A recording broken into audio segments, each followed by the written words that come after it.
Thank you everyone for being here tonight. Welcome all to the New Hampshire Peace Actions, Peace and Justice Conversation Series online today on June 17th.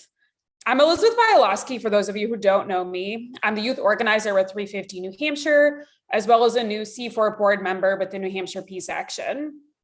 Our every other week online conversation series began in July 2020 as a way to stay connected and to continue to sort out how to make the changes that we've been working for.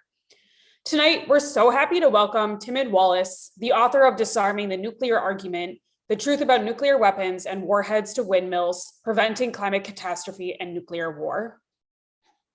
New Hampshire Peace Action educates, mobilizes, and organizes to build a more peaceful and just future for all. We envision a future where international relations are based on cooperation instead of competition and conflict, and where mutual benefit and shared security lead to a more peaceful and just global community. In the spirit of understanding that respect, we'd also like to take a moment now to acknowledge that we are doing that work here in New Hampshire on the traditional ancestral homeland of the Abenaki, Pennacook, and Wabanaki peoples past and present. We acknowledge and honor with gratitude the land and waterways that have been stewarded throughout the generations. Also, just a general reminder of Zoom guidelines. We're happy to have you keep your video on so we can see your faces and feel connected. We will keep your audio muted for now. You can use the chat to share reactions and ask questions that we will get into in the second half of the program. We'll also likely call on folks to speak later on too. So now let me introduce tonight's program.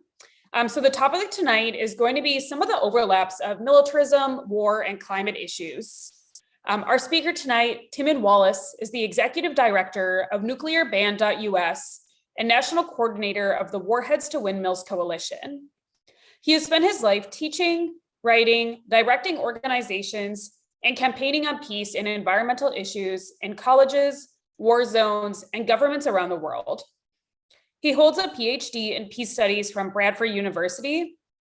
He has served as an executive director of Nonviolent Peaceforce and directed peacebuilding projects in Colombia, Northern Ireland, Kosovo, Chechnya, Croatia, Sri Lanka, and many other places. He's also served as an editor of Peace News, as director of the National Peace Council in the UK, as international secretary of Peace Brigades International, and was the founder and director of Peaceworkers UK. He's the author of Disarming the Nuclear Argument, The Truth About Nuclear Weapons and Warheads to Windmills, Preventing Climate Catastrophe and Nuclear War. Timmon, I'm happy to pass it over to you.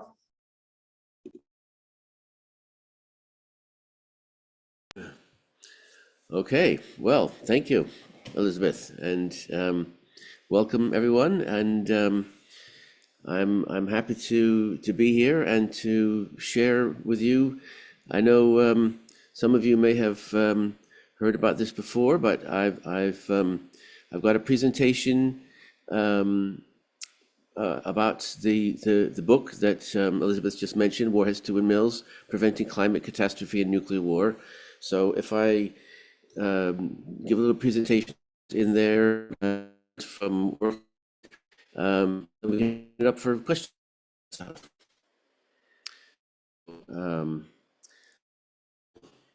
Share screen.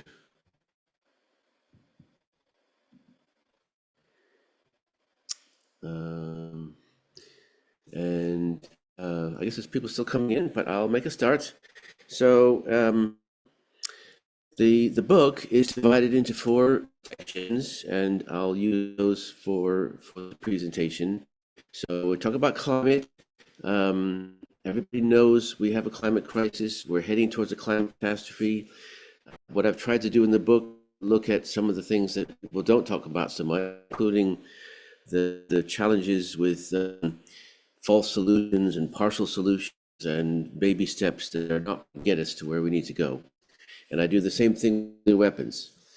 Nuclear weapons are less thought about these days than climate in general, but the threat is still with us.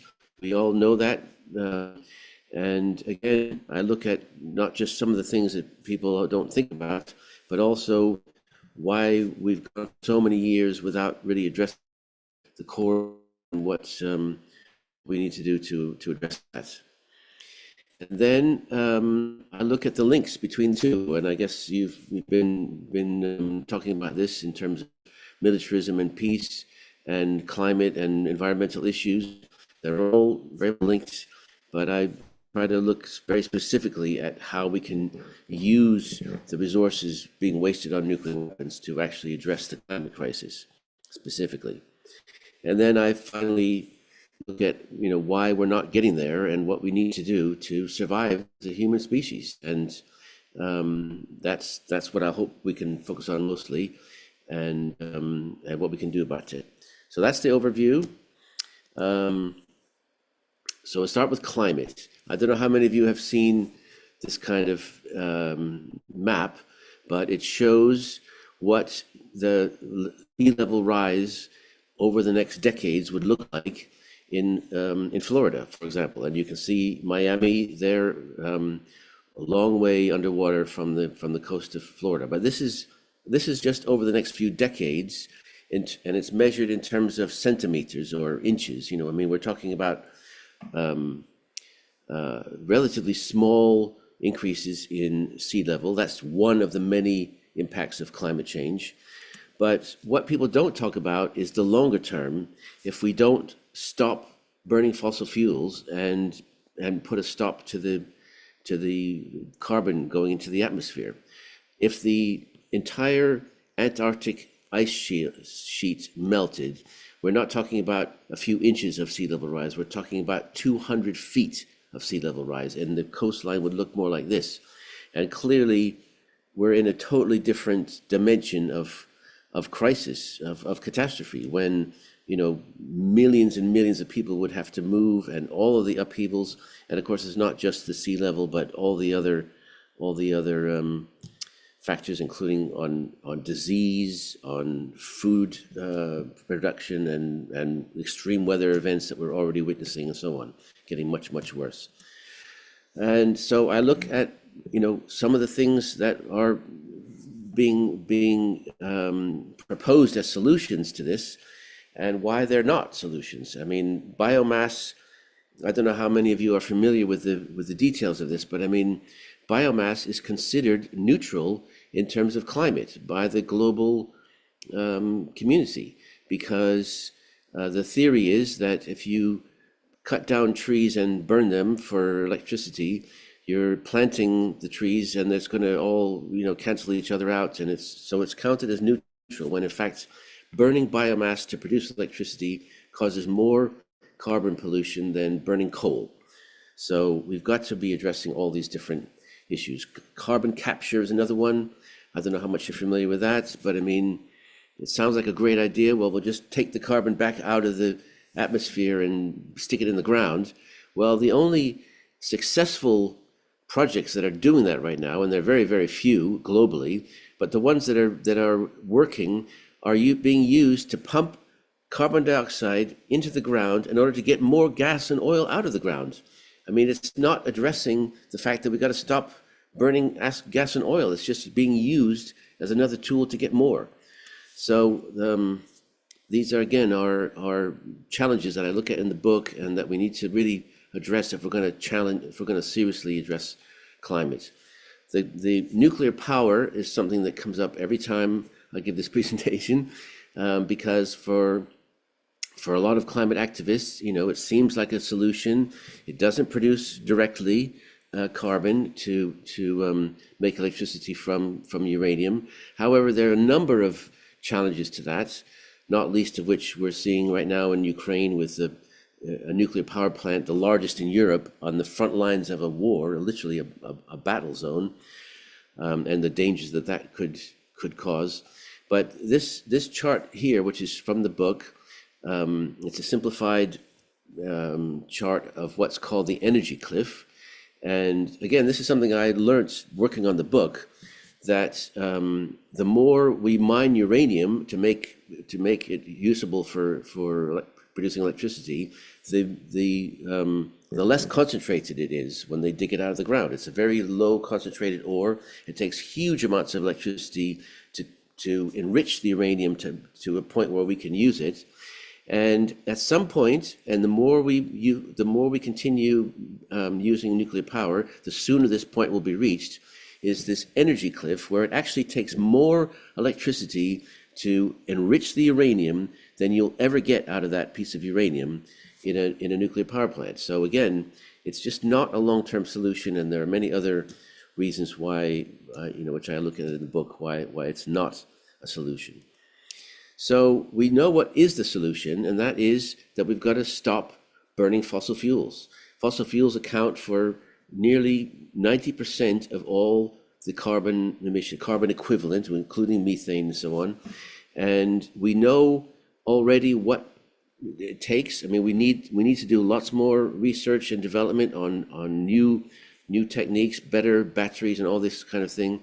But we know what it takes. We've got to cut drastically our emissions by 2030, and we've got to reach the point where we're not putting more carbon into the air by 2050 than we're taking out, not through these fancy carbon capture technologies, but through trees and soil and wetlands. That's the natural sink which absorbs carbon, and we have to be planting trees and working on that side of it as well. So I look in the book at all the different solutions to electricity, for example, solar, wind, and so on. But I also look at the challenges. They're not perfect. Right now, we have to address the issues of recycling. We have to address the issues of digging materials out of the ground and cobalt for batteries and so on. These are industrial scale batteries, which, as I said, we have the technologies already, but we need to be working more and more on these. We have the technologies for electric vehicles, not just cars, but buses, trucks, all kinds of heavy vehicles, tractors. They can all be made to run on electricity. But again, there are challenges which we have to address. There are electric planes. There have been electric planes flying in the air since 2010, small ones, 2-seater, 4-seater. There's now 9-seater commercial aircraft running on battery electricity. This is a prototype 186-seater due to come online by 2030. Again, these are longer term solutions, but we have to be addressing these, and we have to be addressing the bigger economic issues over the long term, so that we're not just digging things out of the ground and throwing them away again. So in the book, I'm just keeping track of the time. I lay out the short-term solutions to climate. We have to stop burning fossil fuels for electricity, for transportation, and for heating. That's the main thing. There are other pieces to that, but those are the three main things. And in the medium term, up to 2050, we've got to work on the industrial processes of making cement and steel and so on. We've got to address the agriculture and regenerative forms of agriculture. And as I said, we've got to be planting millions and billions of trees and stop the deforestation, especially to cut down trees to put windmills up or put solar farms. That's crazy. We need trees. Uh-oh, recording stopped. Do I keep going? Yep, you're good. Keep on going. That was for Okay. Notepad. Well, that was the first part about climate. So now we're going to talk about nuclear weapons. And we know from the bombing of Hiroshima and Nagasaki that these weapons are absolutely devastating, killed outright within seconds, 60 to 80,000 people in each place, and destroyed entire cities, and of course produced radioactive fog and so on. But those weapons from Hiroshima today would be considered tactical nuclear weapons. They're tiny compared to the weapons we have today. And this is not a real picture. This is the scale of nuclear weapons today that are many, many times, up to 1,000 times more powerful and more destructive than the bombs dropped on Hiroshima. Of course, it's not just one bomb that we're worried about. There are thousands of these. And a full-scale nuclear war between the US and Russia, which is very, very scarily and sadly not out of the question right now, would end human civilization. I don't know if any of you have I mean, you should read my book, but there's a book that's out now on the bestseller list called Nuclear War: A Scenario by Annie Jacobson. And she lays out in great detail what would happen in the event of a nuclear war. And if you follow things, you'll know the which, just as the climate scientists have been warning for decades about, the nuclear scientists have been warning about nuclear weapons. And this clock, which was started in 1947, it was at 6 minutes to midnight. It waved back and forth as things developed during the Cold War. It went up to 3 minutes to midnight. It went down 17 minutes to midnight. But after the Cold War ended, this clock has been creeping more and more close to midnight every single year, practically. And people are not paying attention to all these factors: breakdown of treaties, new countries getting nuclear weapons, breakdown of understanding of how to address some of these issues, and so on. This clock is now at 90 seconds to midnight, and it's a danger that we just cannot ignore anymore. And again, so I look at the challenges as I did with climate. Why are people so confused and misled about this? One of the main reasons with nuclear weapons is that people think, oh yeah, well, we have these nuclear weapons, we've had them for all these number of years. There hasn't been a nuclear war yet, so we're not going to have one. We don't have to worry about it. And the idea of nuclear deterrence, I put this quote in here because Sir Michael Quinlan is the author of the deterrence theory. And he said himself, we cannot say these weapons are for deterrence and not for use. Nuclear weapons deter by the possibility of their use and by no other means. And that is the risk. The theory of deterrence actually makes nuclear weapons more likely to be used, because the longer it goes from the time of the actual use of nuclear weapons in 1945, the less realistic the threat is. Deterrence is just a threat. And for the threat to remain realistic, there is a pressure to use these weapons to show that it's not just a threat, but it's a real threat. I look at some of the, I challenge any of you to know what this is. It looks like a set from a sci-fi movie, but this is actually how nuclear weapons are tested today in the United States. We do treaties, nuclear testing in the atmosphere in the 60s. Then both the US and Russia and eventually the other countries agreed to stop testing even underground, even though that treaty has never been ratified or entered force. So, these are the kinds of solutions that people have struggled for, hoping that this would end the threat of nuclear weapons. But this machine here is how nuclear weapons are tested today. They haven't stopped testing. They still test with what is called subcritical supercomputer testing.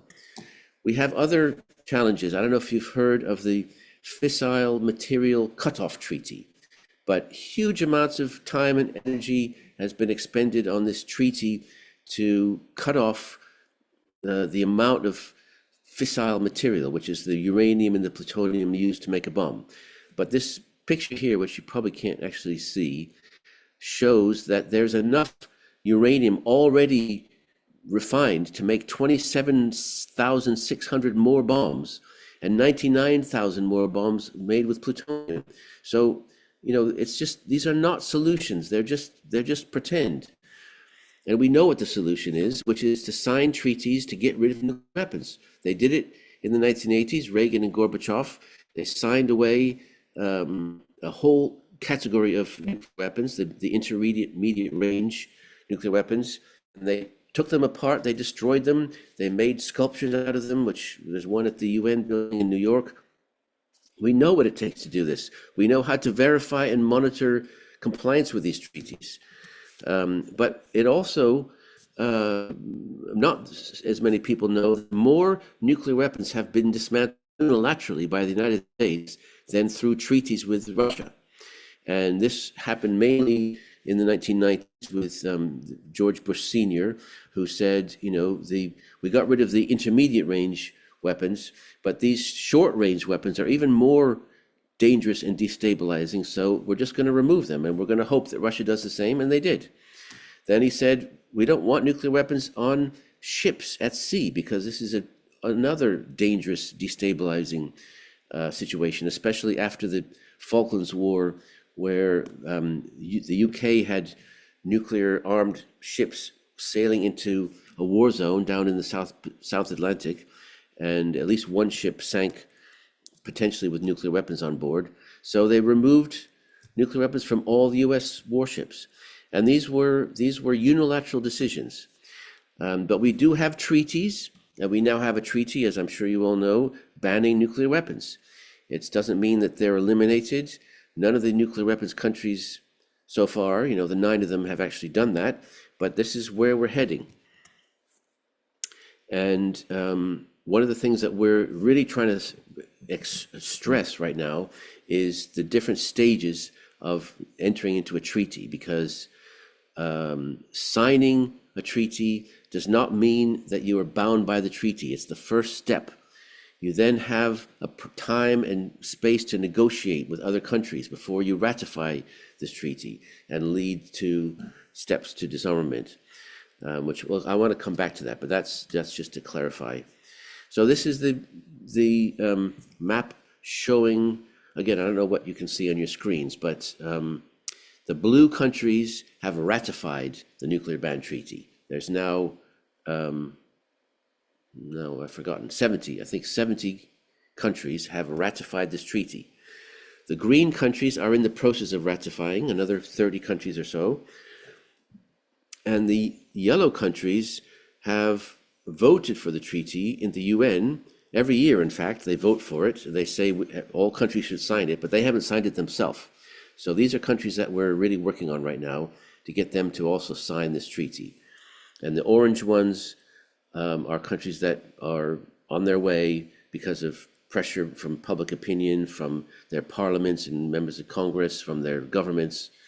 For instance, Spain, which is on that map, has a coalition government, and it's written into the coalition agreement of the different parties that they will join the nuclear ban treaty.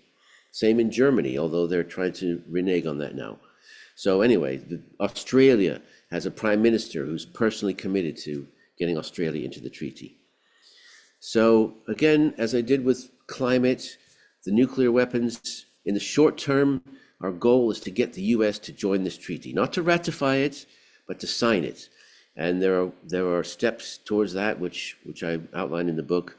And in the medium term, there's a lot more steps needed to get the rest of the world on board, Russia especially. We need to be building new forms of security and strengthening diplomacy and so on, and obviously dealing with Ukraine and Gaza and all these things before we can really sit down and get rid of all nuclear weapons. But it's not impossible. It has to happen if we're going to survive as a human species. So, part 3, you ready? This is where we don't like killing birds, so we feed 2 birds with 1 scone by addressing both climate and nuclear weapons, because we have to address both if we want to survive. And we can take the money, that's unbelievable amounts of money that's being spent on building up a whole new generation of nuclear weapons in this country. If you can see down there, 1.2 trillion just for the next 10 years. And that's goes way beyond that to a 30-year program of nuclear weapons development. And we need that money. I mean, there's other ways of finding the money to address the climate crisis, but we need money to address climate. And why not get it from the nuclear weapons and deal both of these problems at the same time? Nuclear weapons can be eliminated with a stroke of a pen. It's going to take a lot more money and resources to address the climate crisis, and we need to put those resources into it. And it's not just money, it's also the brain power, the jobs, the infrastructure, the people with skills, scientists and engineers, as I mentioned, to resolve and fix and innovate the remaining challenges that we have to address the real hard to tackle climate issues. And these are the jobs that are currently going into the nuclear weapons industry, and this is what they could be doing instead to address climate. And it's not just jobs per se by the numbers, which is huge, but as I said, it's the scientists and the skills. I mean, some of the skills that are going into nuclear weapons right now are the exact skills we need to develop tidal and wave power technologies, to advance, electric planes and so on. These are people working on these kinds of challenges, making better and more effective weapons. And most importantly, as I mentioned, we've got to work collaboratively with Russia and China especially. I mean, these are the countries in color that are the biggest polluters right now of carbon, and they're all countries pointing nuclear weapons at each other. I mean, it's crazy. We have to address both of these, and we have to be working on how to work together with Russia and China especially. Thinking that we're going to have this ongoing enmity indefinitely is only going to end up in a nuclear war.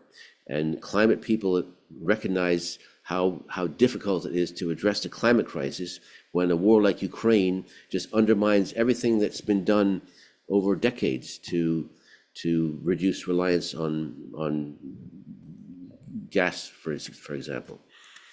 So here we are with these two existential threats to the whole planet.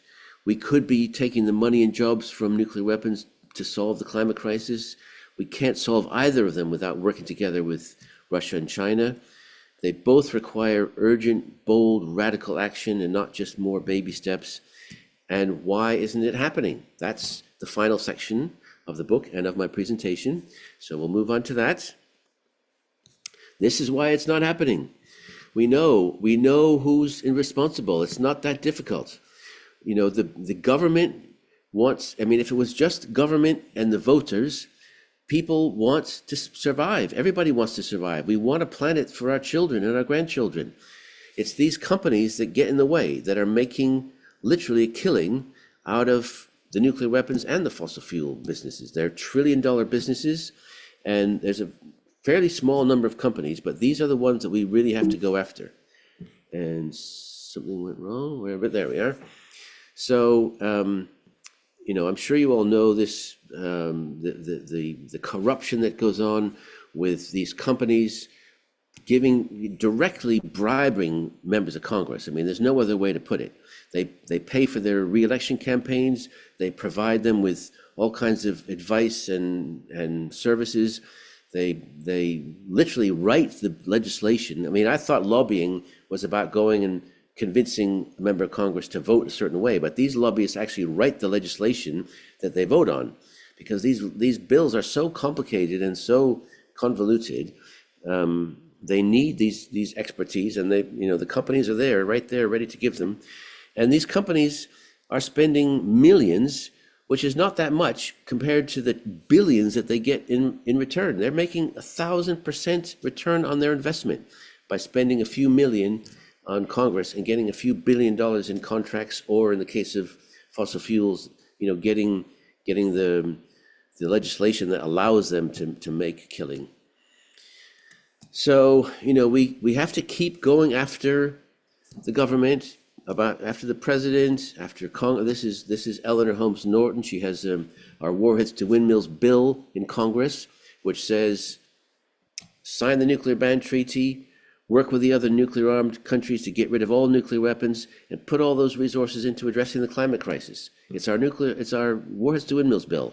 And there's only 11 co-sponsors out of 435 members of Congress. This is the problem that we're up against. We got to keep doing that, but it's not enough. We have, I don't have any of these spectrums for members of Congress in New Hampshire, but here's one of your neighbors in Maine, Shelley Pingree. I went to college with her, so I know her, and she's pretty much on our side, but not totally down there on the right-hand side of the spectrum. But we're mapping out where people are in Congress, where we want them to be. We want to move the needle, but it's not enough. We're nowhere near where we need to be in Congress because of these companies that are in the way. So this is our strategy for how we're going to get rid of nuclear weapons and end the burning of fossil fuels. We have to put pressure on these companies, and we know we can do that. It's been done before, all through history. We have tools like divestment, boycotting, stigmatizing companies. It's been done, as I said, with the apartheid movement.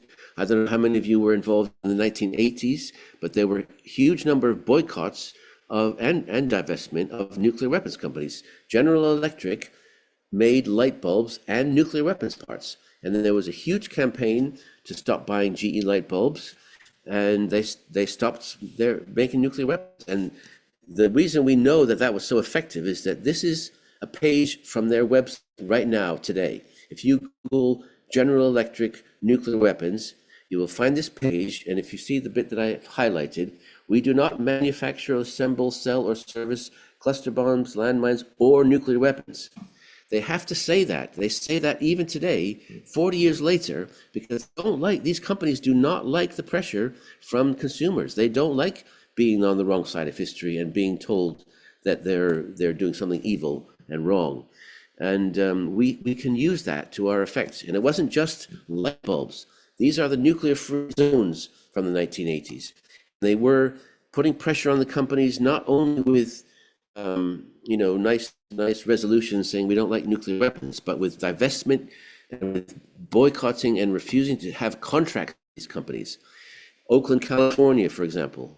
Oh no, I don't have. I thought I had a picture of Oakland, California. They passed one of the strongest nuclear-free zone ordinances in the U.S., saying, if every company wants to do a contract with Oakland, California, has to sign an affidavit saying they have nothing to do with nuclear weapons. And they still do that today. So that's the kind of pressure I'm talking about. It's not just light bulbs we're talking about. We're talking about multi-million-dollar contracts with cities, with schools and hospitals. That's where we can really put the pressure.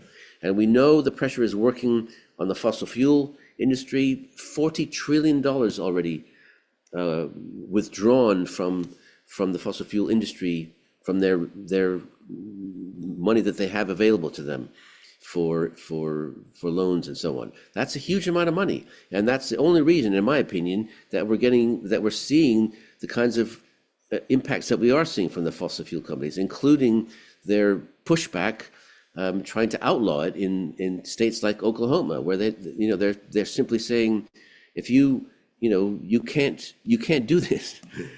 Which is, of course, a challenge also, but I mean, it shows how much impact this is having. I don't know how many of you are aware even that New York City has not only divested from fossil fuels, but also from nuclear weapons. They're billions of dollars of pension funds. They've committed to doing it. The New York City Council passed the motion to divest, and there's campaigners are still pressuring them to actually follow through on that. But these are the kinds of things that can really have an effect. And I'm going to end with what I call our secret weapon, which is the Treaty on the Prohibition of Nuclear Weapons. Because not only are these companies facing pressure in the US, they are facing much, much bigger pressure, potentially at least, from these countries that have joined the treaty. Now, I want you to memorize this map and then look at this map. This is Honeywell. This is where Honeywell is operating in 110 countries. Many of those countries have already joined the Nuclear Ban Treaty. Many more are in the process of doing so. And these countries are outlawing everything to do with nuclear weapons in their country, including financing and so on. Now, we have this clause in the treaty which says it's prohibited to assist, encourage, or induce in any way anyone to engage in any activity prohibited by the treaty. And that is the clause which gives us the power to really put the pressure on these companies in other countries. And I'm going to give you an example of one country, Ireland, our favorite country, because Ireland has this law, Prohibition of Nuclear Weapons Act in 2019, which outlaws everything to do with nuclear weapons in Ireland, but it also provides penalties for violation of that law. And the penalty, if you look down here, 4A, a fine, or 4B, imprisonment for life, or such lesser term as the court may determine. So you can go to prison for life in Ireland for having anything to do with nuclear weapons. That's a pretty powerful message that they're giving. And our hope is that this will be multiplied around the world, and that these companies will suddenly realize if you go on a golfing holiday in Ireland, you could end up in prison. That would be fantastic. I mean, I don't know how many of you are prison abolitionists, but these are the people that should be in prison, not the people who smoked marijuana.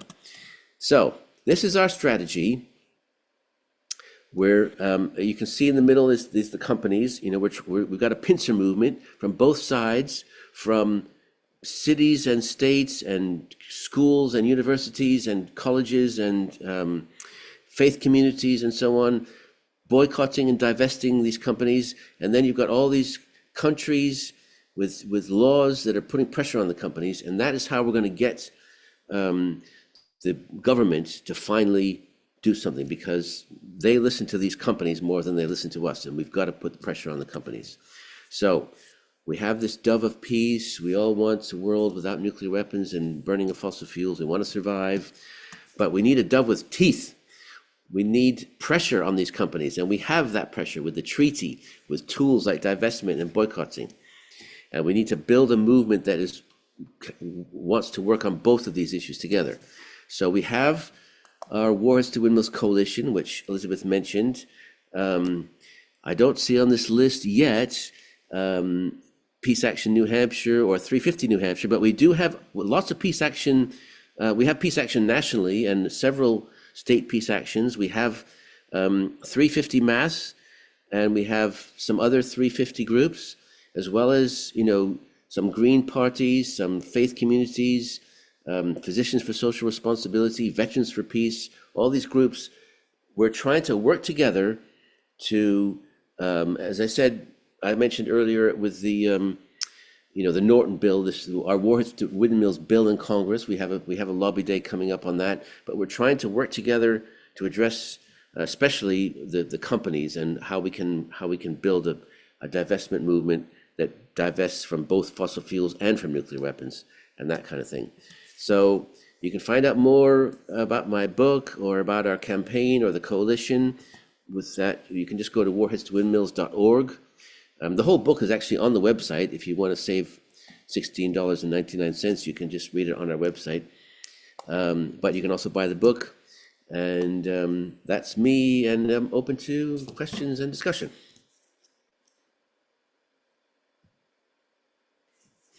I did see one question in the chat that came up, just trying to, would you talk about the importance of a just transition programs to help the transition the US off of fossil fuels and fossil fuel heavy industries like the US military and the defense industry? I know you kind of talked about that throughout your presentation, but is there anything you wanted to expand on that? Well, the first part, I didn't catch the whole of that, but the first part was about just transition. And that's very, very important, because first of all, we won't get the transition unless it's fair and just. And that's why it costs money. That is exactly why we need this economic conversion from nuclear weapons to climate, because we need we need government funding to put into all this, to make it fair and to make it more just.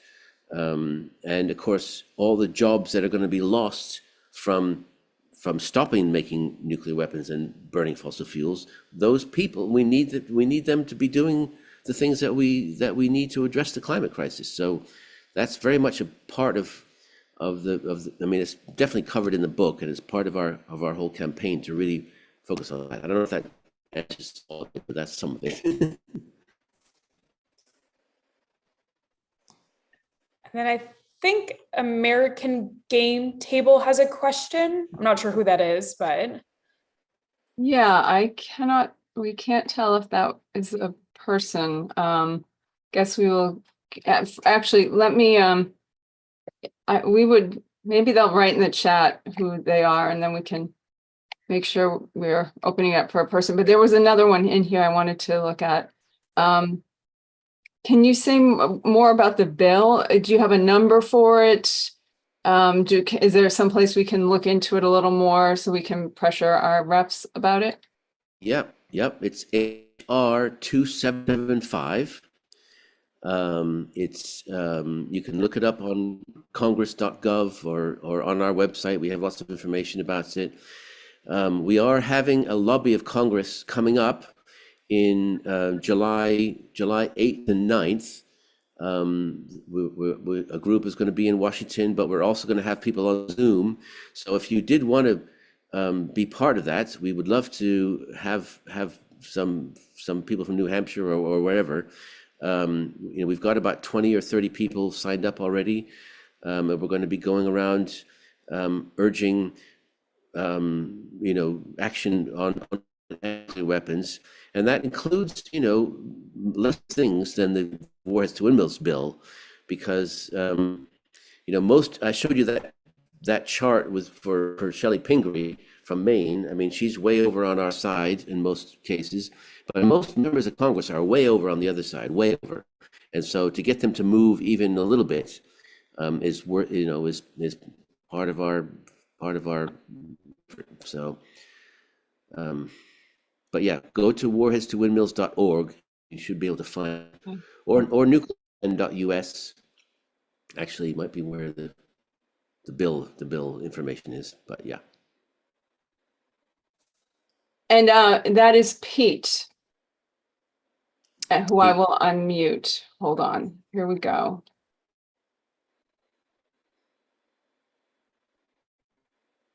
Hello. Hi, Pete. I am a person, and I have many questions, but I'll try to ask just one. It's my understanding that the U.S. and Russia have recently deployed so-called low-yield nuclear weapons that are in between tactical and strategic weapons. And I'm wondering if you could comment on what kind of impact this might have on the use of a nuclear weapon, the so-called low yield. Yeah, I've done a lot of research on these different nuclear weapons, and I strongly recommend that you read Nuclear War: A Scenario by Annie Jacobsen, who really addresses the fact that there's no such thing as a small nuclear weapon. First of all, I mean, as I said at the beginning, the Hiroshima bomb was 15 kilotons, which destroyed an entire city and obliterated by now over 200,000 people, and that is minute. I mean, the most of the U.S. arsenal is 100 kilotons to 455 kilotons, as compared to 15 kilotons, and we've tested weapons that were 15 megatons, 15,000 kilotons, and so I mean, there is a danger that a small nuclear weapon will be used in Ukraine or somewhere because people think, it's only small, but nobody knows what that will unleash. And as I said, that's what Annie Jacobsen was trying to look at, how does this unfold? They've done all these wargaming scenarios of different possibilities, and they all end up with a disaster for the entire planet. So that's all I can say about that. Thank you. And then I also see Doug has a question. If you could unmute Doug. Yes, I agree with everything you're saying. I've been following these issues for many years, and as a member of both New Hampshire Peace Action and 350 NH, I'm surprised that we haven't signed on as yet, but I hope we will soon, because it is really important to draw these connections. As a lot of folks know, though, I've been advocating for many years, at least a dozen years now, to literally turn nuclear warheads to windmills, or actually nuclear submarines to windmills, more specifically, in the form of our local military base, the Portsmouth Naval Shipyard, which I believe is in Shelley Pingree's district. I'm sure you're aware. It would be an ideal location to actually convert to something more useful, like wind turbine development. Another federal agency just recently designated almost 1 million acres of real estate off our coasts in the Gulf of Maine for offshore wind development.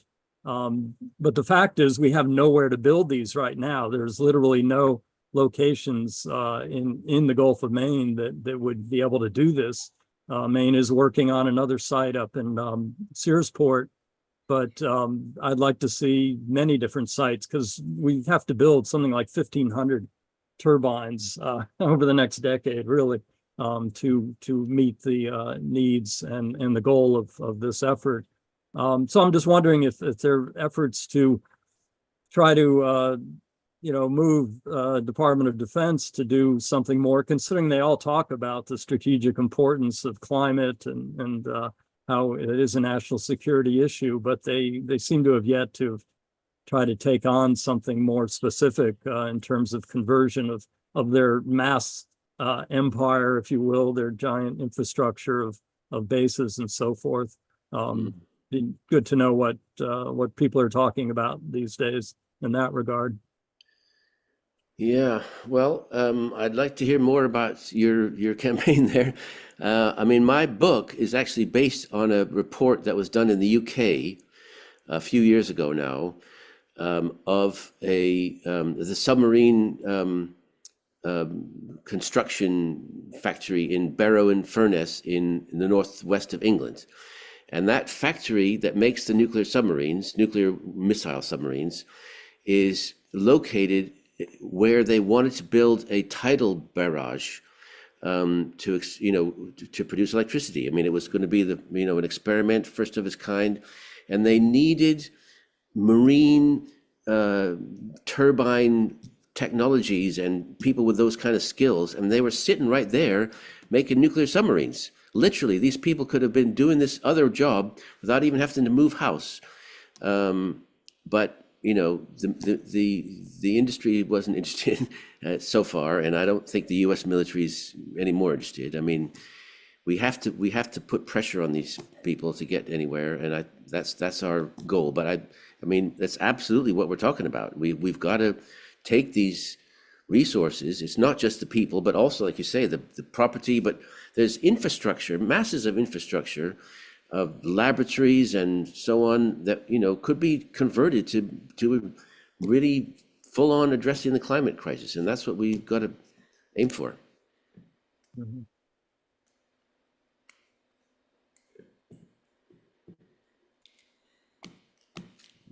Thank you. I'm sorry. Amy just wanted to check if you see any more questions in the chat.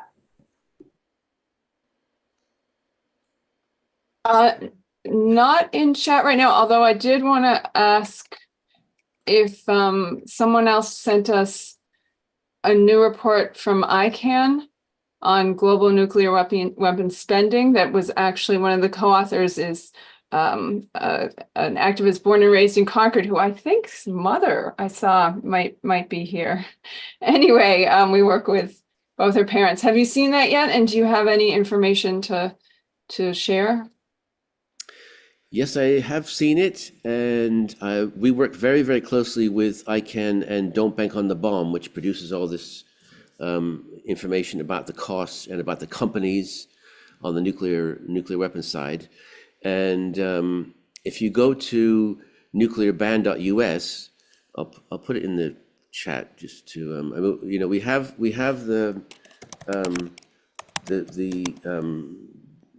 the coalition has a website, but the organization that I run is called nuclearban.us, and we put out a blog today about the launch of the new ICANN report called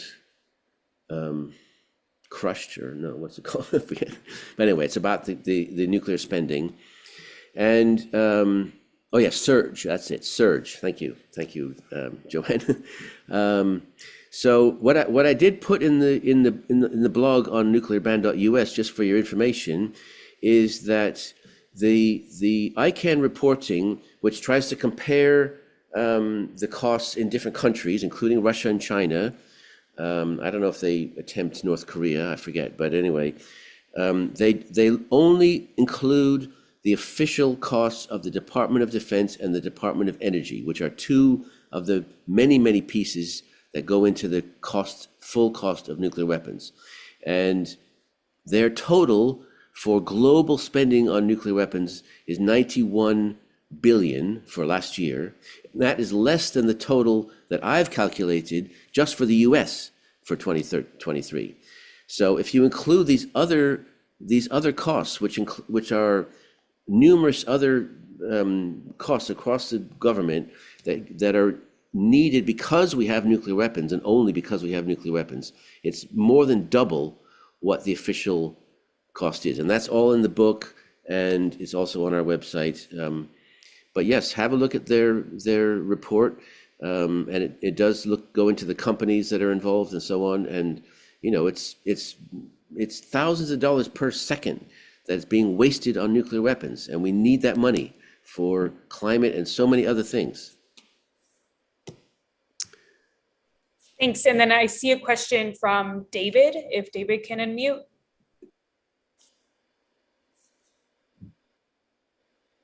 Thanks, Tim, for your great work on this campaign.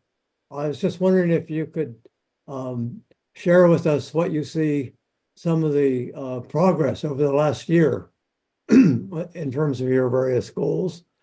And also, if you could share a little more, what gives you hope that this vision can actually really happen and not just be a wonderful vision? Sure. Well, I think they're related because, to have hope, we have to have some successes.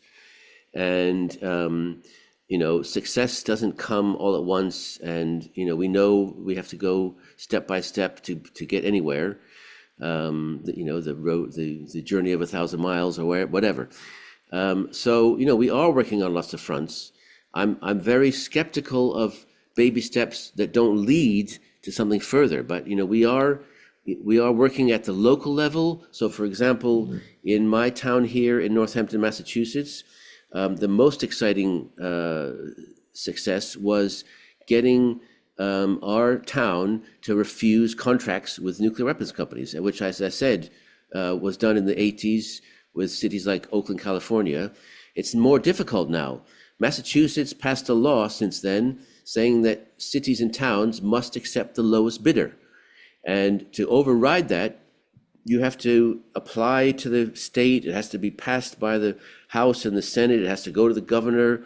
It has to be approved by the city council and the mayor beforehand. We did all those steps.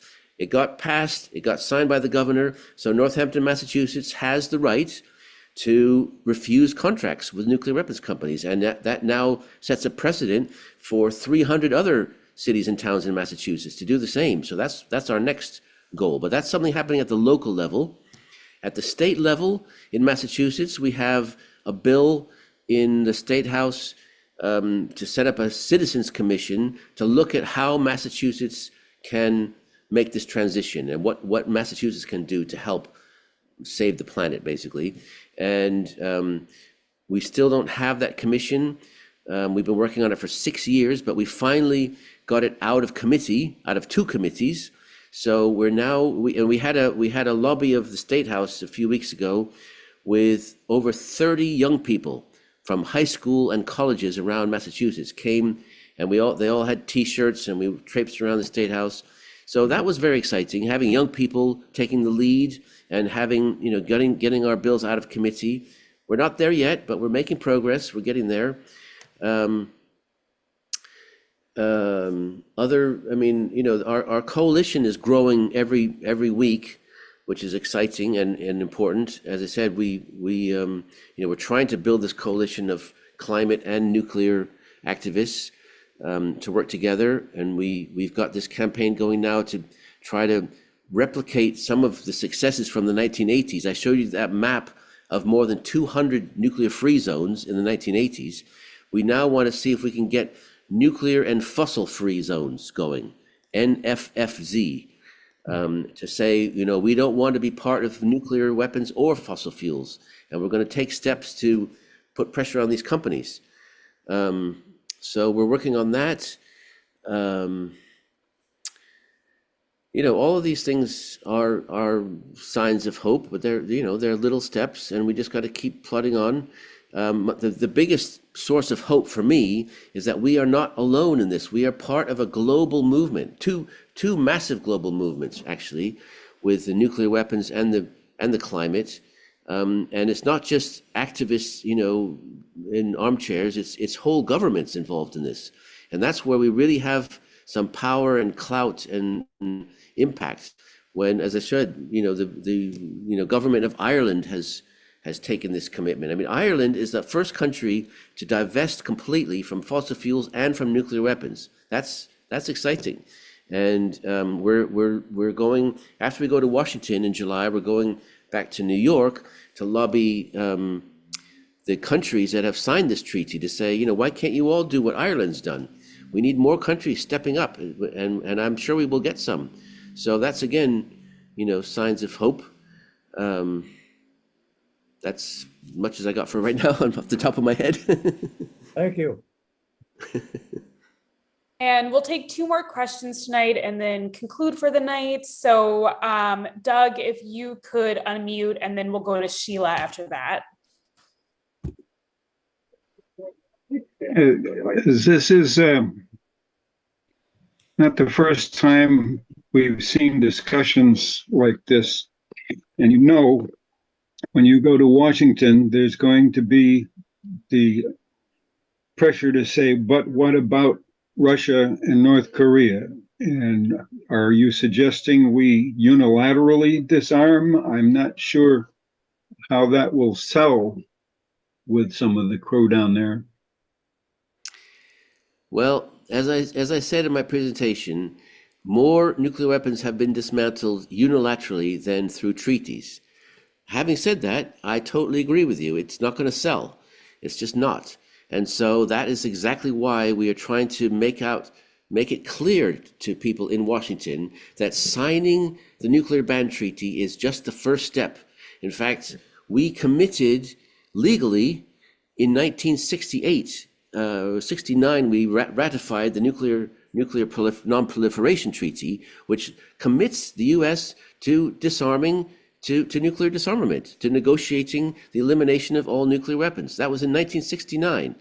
And that is legally, under the US Constitution, the law, the supreme law of the land. So we have that commitment already. Signing the nuclear ban treaty is just a reiteration of that commitment we've already made. It's not unilateral disarmament. It's not any disarmament until it's ratified. And that is what I was trying to say about the difference between signing and ratifying, and why that is so important, because we want to push the US to sign this treaty. That's the only thing that's going to convince other countries like Russia that we're actually serious about this. But we're not going to ask the Senate to ratify it until Russia and China and North Korea are on board. I mean, there's plenty of time. The Senate hasn't ratified treaties for decades. So, we've got plenty of time there.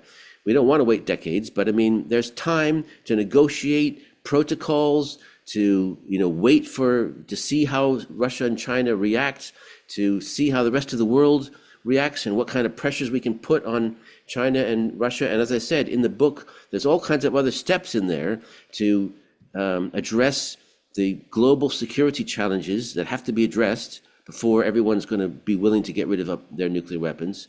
But so that's my response, and that's what we're going to be saying in Washington is, this is not unilateral disarmament. This is the first step to making sure that we actually move in the direction that we need to move in.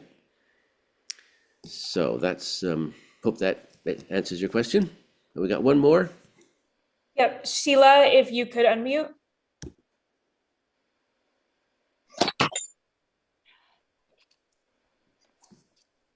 Okay, so am I unmuted now? Yep. Okay, super. So, so interesting, presentation. I'm, learning a lot. I pulled up the 2775 bill, and the little blurb. I just pulled up the congressional website, and so there's just a little blurb about it, and it says that it seems to be kind of that baby step. Actually, you were saying we don't want to do baby steps because it looks like what it says is that the United States will redirect funds from nuclear weapons to climate change, but only after the president certifies that all the other nuclear nations that have nuclear weapons are engaged in a verifiable and real effort certified by the president to eliminate their nuclear weapons.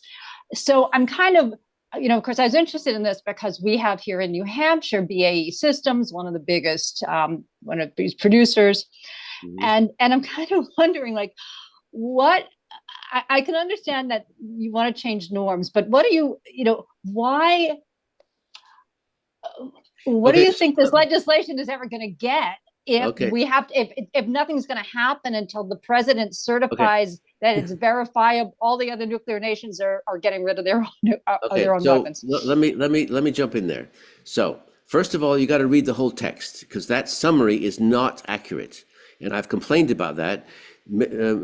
Eleanor Holmes Norton, who wrote the bill, did not write the summary. The summary gets written by somebody else in the congressional whatever department that does that website, and I've complained, and they said they were going to complain, that it doesn't actually reflect what the bill says. The bill says sign the nuclear ban treaty. That's the first thing. Show leadership by signing the nuclear ban treaty.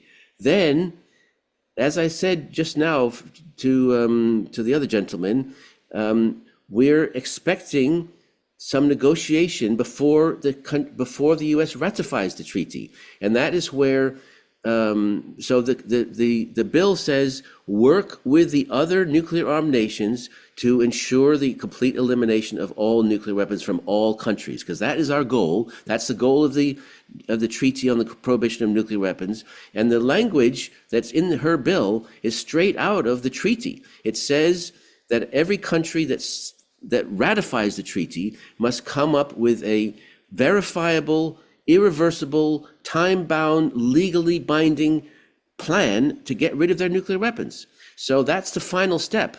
And that's, we can't take the resources from the nuclear weapons industry until they've actually got rid of the weapons. So that's the challenge in terms of the timing and everything. But I mean, that's the stages. So have a look at the whole. It's not that long. It's only like a couple pages. But that summary is not accurate. And as I said, what we're trying to do is explain this distinction between signing and ratifying the treaty. But I know we're running out of time. Thank you so much. That pretty much concludes our presentation for tonight. Thank you again so much, Timmon. And you can follow us at nhpeaceaction.org and look us up on Facebook for more information about what we're working on and what's next in our programming. The next conversation will take place in 2 weeks, and I'm going to pass to Amy to talk about any more upcoming events too. Yeah, thanks, Elizabeth. I'll just give you all a quick update on a few things. If you are in New Hampshire, please join us in person for one of our upcoming Ceasefire Now Vigils for Peace. This week, we plan to have one Wednesday, June 19th, 2 to 3 p.m. in front of Rep. Pappas's office, 660 Central Ave, Dover, and one Thursday, June 20th, noon to 1 p.m., corner of North Main and Center Street in Concord. Now, we're aware that this heat wave might make it not as good for folks to come, so I understand that. Just do it the next week in that case, Wednesday, June 26th, 2 to 3 at Senator Shaheen's Dover office, 348 Central Ave, Dover. And then in Thursday, back to Concord. And our next online peace and justice conversation will be Monday, July 1st, 7 p.m. Eastern Time. It's called To Palestine and Back, Bearing Witness. Mary Westfall and Emma West Rasmus, previous New Hampshire residents, traveled to the West Bank and Israel this past February with a solidarity delegation, and they will tell us about their trip. And then come back on Monday, July 15th, 7 p.m. Eastern Time on Zoom to talk with Ernie Alpert about his recent trip to Texas and Mexico to explore the militarizing of U.S. borders. Back to you, Elizabeth. Thank you. Thank you everyone for coming tonight, especially thank you, Timmon, for being here tonight. And we really appreciated everyone's time and hope to see you on future of these talks. Okay.